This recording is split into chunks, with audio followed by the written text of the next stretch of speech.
But you got to take the step. Yeah. And I think that's the thing of, I'm thinking people coming here, they're really reaching out and finding more, you know, people say, maybe I wanted to write, and now I'm here, and my thoughts are just racing, I'm just writing more, or just things that people wanted to do, they're here, and they feel freer to be able to do that. Awaken with Mark is a channel that is charting the journey of our family. It's what happens when an African American family relocates to the continent of Africa. And I'll tell you what happens. We start winning. That's what happens. What we considered to do, which is a reaction video to the New York Times Blaxit interview they did of us. I was really grateful they did it of us. Yes, I was too. I was glad that they came, you know, and asked us a lot of different things to try to get a fuller interview, and coming out here and taking pics and stuff. That was really fabulous. Really enjoyed that. Yeah. So, well, we got our notes here. I don't know what you're going to say. You don't know what I'm going to say. We'll probably blend back and forth. Blend back. Hopefully. Yeah. Okay. So I'm going to start off with a little bit of challenging stuff here, because I actually saw some comments on the New York Times Instagram posting about that Blaxit interview. And so I'm not going to speak of any of those particular comments, but just kind of an overview thought, and that is that if folks want negative news about Africa, the astonishing thing is it's out there, because all Western media sources have sadly done a really good job of putting out negative news about Africa. And I wish people would remember in life that whatever you're looking for, that's what you're going to find. Right. So I'd like to warn people about that. Yeah. And it's refreshing when you can to see something that's not that. To know that there are good things going on, that things are positive. And so it was very refreshing for this article. So. And I do believe that was the undercurrent about this particular article. And so I'm glad we did the interview, as a matter of fact. Yes. We stepped out on faith. We are grateful to the Most High, set it up, and to meet Colette and so forth, well, virtually. So that was pretty good, yeah. Other thought, this is actually, historically speaking, the Blaxit, that is, the second great migration of Negroes, African Americans, Black Americans, the first one being in the 1900s and so forth, moving from the south of the United States in this great wave migration to the north. So I think that's pretty interesting, that this is a type of second exodus on a lot of levels. Yes. And even though it is to a whole new continent, different countries, it is. And it's a little more expansive, I would say. Yeah. Did you have any thoughts in those areas, the negativity or the movement, or in your notes? No, I really tried not to zero in on that, because like you say, when you do that, it grows. And I don't want the negativity to continue to grow. So I tried to zero in on more of the positive aspects, things that people were seeing, that their pursuits that were positive. So that's what I was trying to look more into when I saw the article. I'm not saying there weren't areas that, you have challenges everywhere. And there people talked about different challenges. And like you say, a move like this is not for everyone. And so you have to know what is it you're looking for. And so those are aspects that I think I'm going to be talking a little bit more about. Yeah, okay. One thought that I had was that you can change your life by the types of questions that you ask yourself.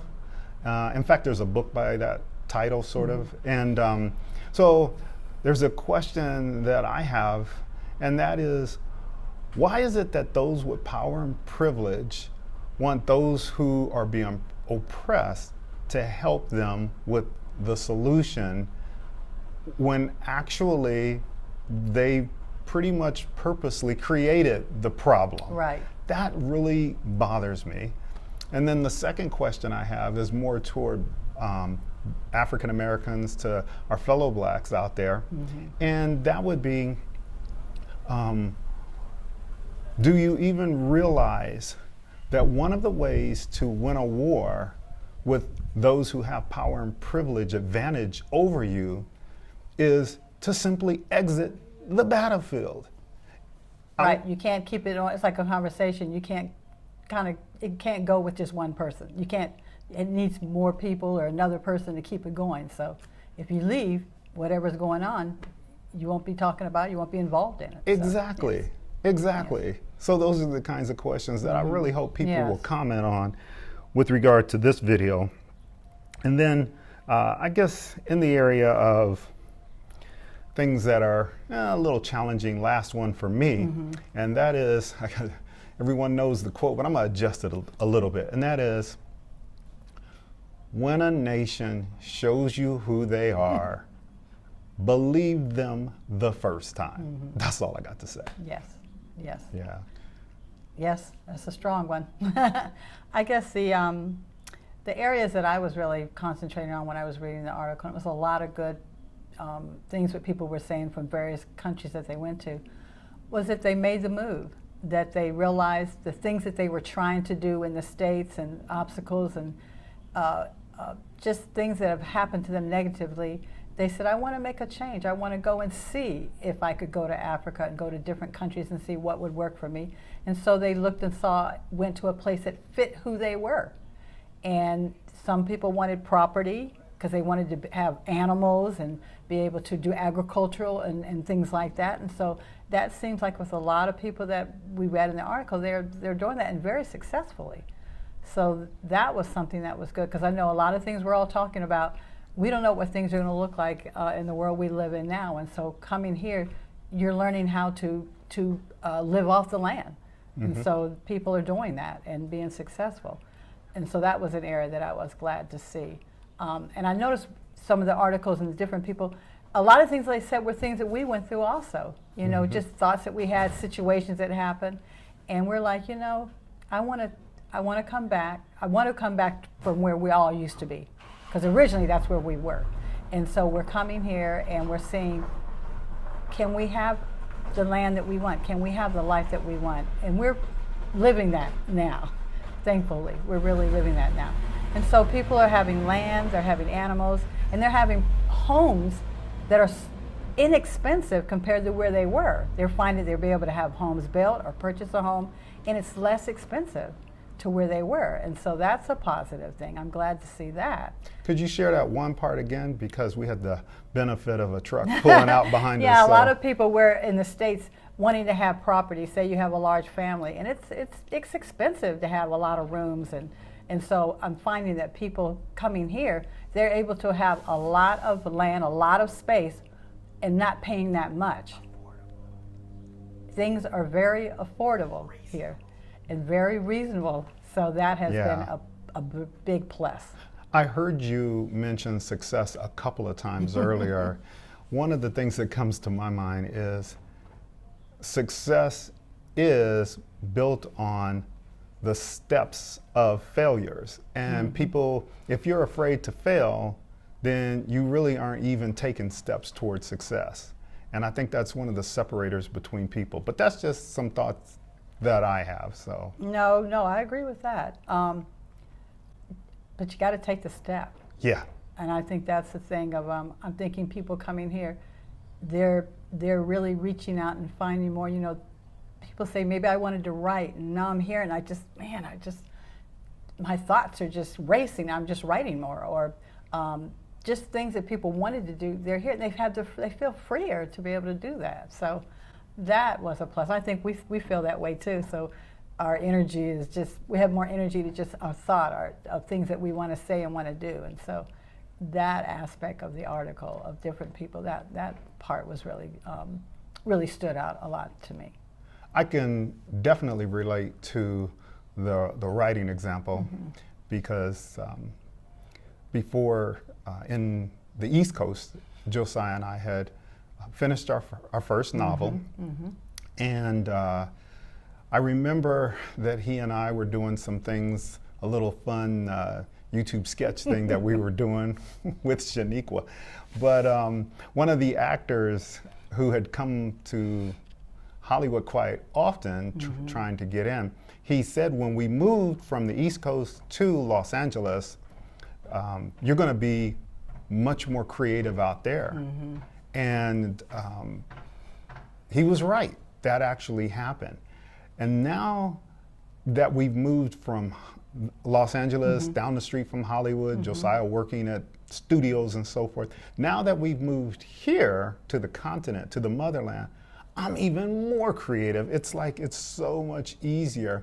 I'm wondering if it's based on several things. Some of it is we are here, we are where we belong, and we left, and so I think a lot of times people are in survival mode, and they really don't have a chance, the energy or the time, the bandwidth to even try to be creative. Yeah, I think that a couple of things, the energy and the time, because then it's a slower pace here. And I'm thinking in the States, everything is just so speed, Yeah. you know, of working hours, getting projects done, all those kind of things. And I think here, it's just a slower pace. And you don't feel anxious and, okay, I got to get this done, you know, and you just take your time and do what you need to do. And it's just more at ease. You know? So, I think I've hit a lot of areas that I was looking at. Do feel safer though. Yes, me too. Because I know we've gone to various things in our lives there, and a lot of people have. And like you say, a lot of people have left because of that and wanted to come to a different environment. And so I do feel safer here. The people are lovely. You know, yeah, they are. Yes. And we've been blessed to meet a lot of expat friends who it's very exciting because, wow, to just experience the number of Black expats just here alone, and we met a lot in Kigali also when we went to the golf range and the other things we did. But that's really cool, as well as the friends we have who are Tanzanian. That, oh man, that is so sweet. And I know some had to go to the mainland or to Europe or whatever for various reasons, personal reasons, but it's good that we still keep in contact. I missed that. I had a thought. One of the notes that I took to myself was a commenter, no, a person who was interviewed mentioned that it's not all roses and some of it is cultural shock. Right. And that people need to consider or think about therapy before, to at least detox before they come. And I just want to say I totally agree with that concept. Because we didn't do therapy, but we did do detox when we first moved here. Yeah. Even though it was still in the early stages of what was happening all over. But we were able to just spend time and just almost like downtime and just do nothing. So you do, and you have to kind of let a lot of whatever you've been going through, a lot of that just kind of go. So, yes.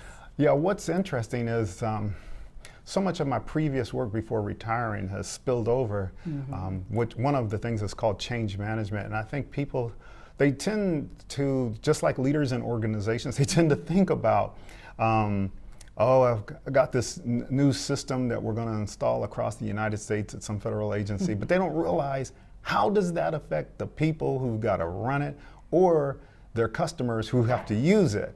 And I think there's this thing that happens mentally that people put aside and they don't give any concentration to. So folks need to think about that change management kind of stuff. Yes, because it is a big difference. That also leads me to my last point, which is one of the things we do in AWM, and we want to make people aware of this, is that we actually take time to have people think about and address the cultural differences that they're going to encounter. And that is huge. We still deal with, our offerings still deal with the power virtual mailboxes, how to sell your car. Have you thought about notifying your loved ones and family? Have you got a to-do list and things like that? But I think folks need to really chew on the fact that the cultural differences is actually the larger portion. And so we're really trying to make people aware of that. Yes, yes. Yeah. And so I'm really hoping through this that people will see that and will realize that when you're leaving from one place to another, it's a different culture. Well, that's the last word. So I hope folks enjoy the Blaxit interview that the New York Times did for us. We were, again, blessed by the Most High for that to happen, and really excited for things that are in the future for us. Yes. So that's about it, I guess. All right.